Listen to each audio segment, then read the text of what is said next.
अरे काय खंडू, काय विचार करायला लय तूर पाहायला बार काय ना. अरे काय सांगतो यार अनिल, अरे त्या रोह्या डुकराचा त्रास मला कमी झाला आता, पण या येणाऱ्या जाणाऱ्या बायाचा एवढा त्रास झालाय.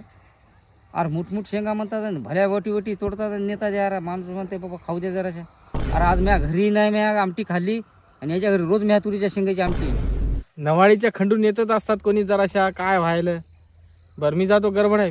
मी नेऊ का जराशा तुरीच्या शेंगा मुठकशा, म्हणजे जातो रस्त्याने खात खात जातो. जाय ना बापू, काऊन त्रास द्यायला. मी पहिलाच वैतागलो, दिवसभर तुरी हिंडालो पण एक शेंग खाई ना मी. तुला मोठं तुलाही पाहिजे का या रस्त्याने जेवू नको डबल. बरं ने बाबा जराशा ने मोठक्षा घेऊन जाय. बरं बरं ठीक आहे, हो जराशा. तर त्या बायावानी मोठी गिटी तर नाही तुला. वट्टी हे काय यार खंडू, काय यार म्हणतो तू, खिशात नेतो जराशा. बरं चाल मग, मी थांबतो तर की तोडत बसतो.